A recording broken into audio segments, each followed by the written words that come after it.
esta ridiculez de la industria del reciclaje de sufrimiento humano.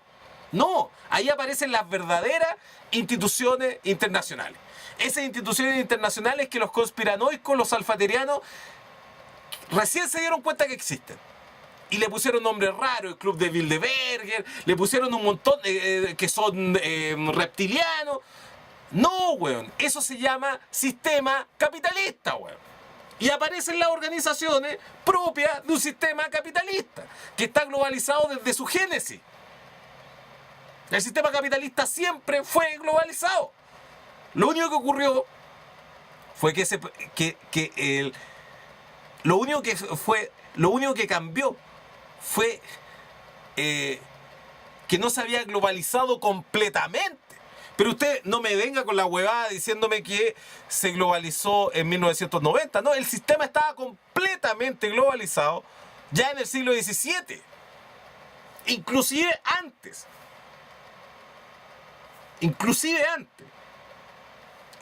¿Para qué vamos a recordar el tema de los tulipanes, de los holandeses, o de la pimienta, o la historia del chocolate, del chicle, o como los diamantes que se hacían en un cierto lugar de India eran lucidos por reyes y monarcas que estaban en Bavaria? ¿Para qué vamos a ir a esa tontera? ¿De qué están hablando cuando hablan de globalización? Esa globalización es inherente al sistema capitalista. Y desde que tenemos capitalismo, lo que tenemos es un mundo estratificado. Pero eso no significa de que un grupo de reptilianos tengan secuestrado el mundo. No significa que una secta masónica tenga controlado el mundo. O tampoco significa a lo latinoamericano edípico y lastimero y jotoso y charanguista de creer que el poder está radicado en Washington. No, el sistema capitalista tiene que ver con una estructuración súper clara y tiene que ver con que algunos controlan esta pirámide y otros son controlados en este sistema. Y para el sistema capitalista no hay fronteras, no hay adentro ni hay afuera. Para el sistema capitalista nosotros somos proletarios, estemos localizados acá o estemos localizados en China, al mismo tiempo de que su máquina que fabrica tela, su máquina esté en China o esté acá. Los capitales, como dicen, no tienen nacionalidad, no tienen patria. Esa huevada de la patria, de la nacionalidad, es lo que se hace justamente para azuzar a los proletarios que no se creen proletarios, es decir, a los fascistas, al hueón que no entiende que le están metiendo el pico, aunque se lo dibujen en una pizarra, weón. Y no entiende que se lo están metiendo. Entonces a ese hueón le inventan el tema de la patria, del ejército, del chauvinismo. A ese hueón incluso, si es boliviano, le enseñan desde chico que tiene que recuperar el mar, weón. Como si el mar fuera de él. Si siendo proletario, el weón nunca va a tener mar, weón. Aunque ondee la bandera de su cagada y republiqueta. Ahí, esa playa nunca va a ser suya porque él es proletario. A él no le pertenece eso como no le pertenece nada. Porque él, llamarle proletario a alguien es un eufemismo de llamarle esclavo. Y esa persona nació siendo esclavo. Y los esclavos engendran esclavos, no engendran hombres libres. Y por lo tanto, los esclavos bolivianos no engendran esclavos bolivianos. Y no lucen ni disfrutan esa playa, sino en tanto esclavos. Los que sí disfrutan esa playa, sea o no, ondee o no su bandera, son los que lo controlan a él. Los capitalistas. Y esos capitalistas no tienen plata, no tienen patria, y ni tienen frontera. Entonces, si a los nigerianos se les ocurre cortarle el petróleo, no se lo está cortando a los europeos. Porque sepa usted que en Europa también hay proletarios. Y eso, por más que sean proletarios, que anden a veces hasta en un Mercedes-Benz, siguen siendo proletarios. A quienes le están cortando esa dotación de combustible es a los capitalistas en general, incluyendo a los capitalistas nigerianos. Y es por esa razón de que no tienen ningún problema de hacer golpes de Estado, levantamientos, blackout o como le llamen. El punto es que cada vez que los proletarios intentan tomar decisiones por sí mismos, aparecen esas instituciones internacionales que son como especies de bacterias. No es que cuando hacen estos cultivos de bacterias, en vez que estar buscando a la bacteria, buscan al desecho de la bacteria. Y solamente a través de los actos del sistema capitalista uno puede desentrañar cuál es su verdadera estructura, cuáles son sus verdaderas instituciones. Y las instituciones del sistema capitalista no tienen nada que ver con esas huevas que inventan, que enseñan en la escuela de Derecho a los huevones que creen que estudiaron esa hueva para hacer justicia, weón. No, weón. Es como creer que la medicina tiene algo que ver con Médicos Sin Fronteras, weón. Es como creer que la industria metalúrgica y minera tiene algo que ver con Greenpeace. No, pues, weón. Son huevas distintas. Las verdaderas instituciones del mundo aparecen cuando existe este conflicto. Y ahí uno se da cuenta que no existe patria y que la reacción es inmediata. Entonces, íbamos a hablar de qué está pasando con la minería. Y como decía, no estamos viendo lo que está ocurriendo en la minería, sino por los desechos de esta discusión. Ha sido tanta la ambición que ha roto el saco y ha desfondado el saco, pero todavía no cae todo al piso. Todavía hay cosas que puedan caer de ese empaque. Ha sido tanta la ambición desmedida, la falta de delicadeza a la hora de robar, que ahora esta cuestión se transformó en un escándalo.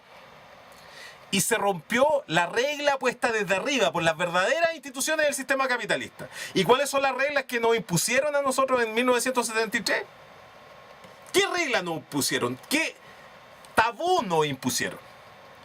No se puede, bajo ninguna circunstancia, volver a hablar del cobre. Ese fue el tabú. Y no es una ley. Se nacionalizó el cobre por una ley que fue aprobada por unanimidad.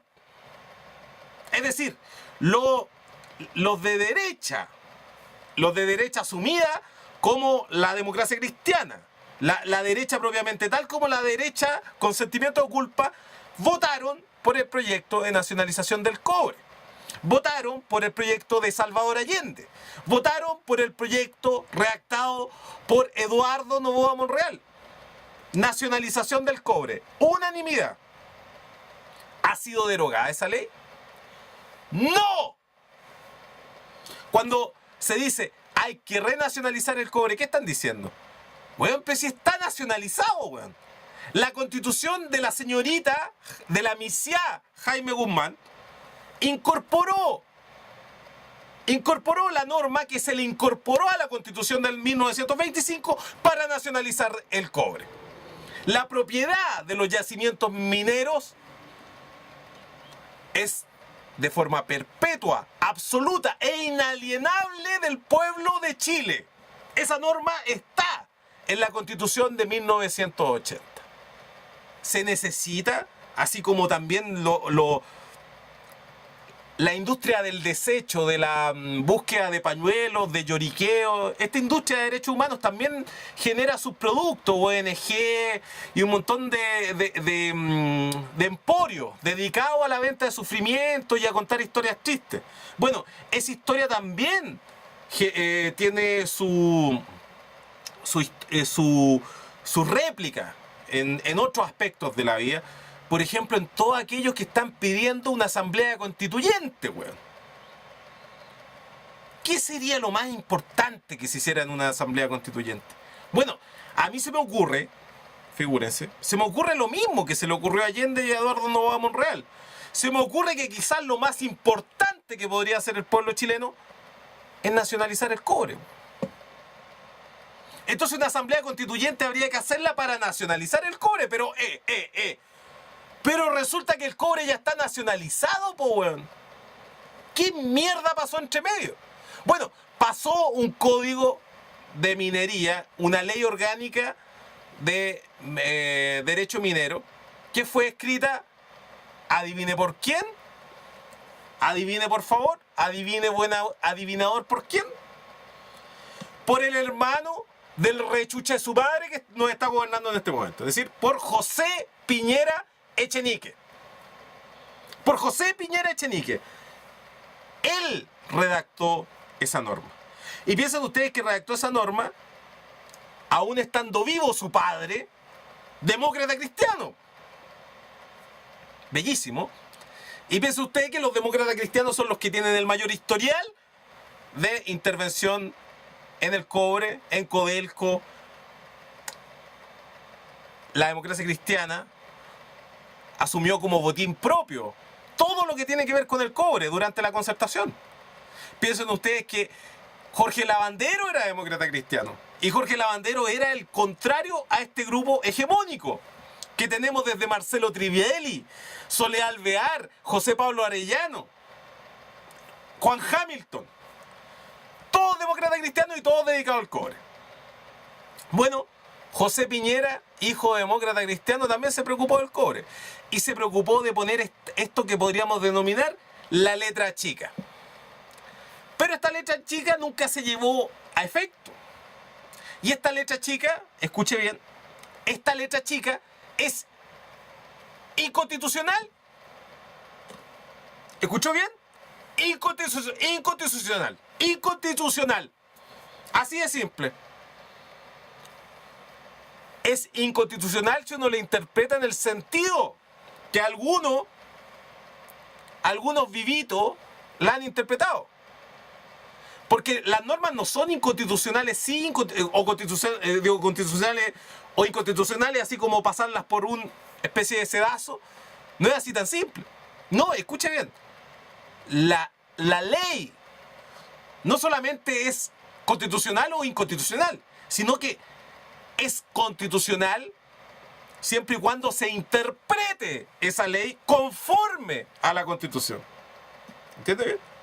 Entonces, ¿cómo? Si la Constitución dice claramente, la Constitución dice que los yacimientos mineros son propiedad única, exclusiva, excluyente, inalienable del pueblo de Chile, ¿cómo una norma que está debajo de la Constitución se puede permitir el desacato de empezar a explicar que un privado se puede hacer cargo de la explotación de yacimientos de la gran minería del cobre? Bueno, la única manera de explicar esta norma que está debajo es decir, sí, esa norma está escrita, la veo, pero cuando está hablando de esa pertenencia minera al código de José Piñera, la ley orgánica constitucional de José Piñera, en ningún caso puede estar hablando de la propiedad. Así de simple. ¿Por qué? Porque la ley que nacionalizó el cobre fue incorporada hasta por la señorita Jaime Guzmán en la Constitución del 80. Y por lo tanto tampoco necesitamos una asamblea constituyente para que vuelvan a escribir lo que ya está escrito. Y que es lo más importante que un acto fundacional, que ya está escrito. Y esta norma dice claramente que las minas son nuestras, no de Anglo American, ni tampoco de hueones usurpadores como Ginspeter o Piñera.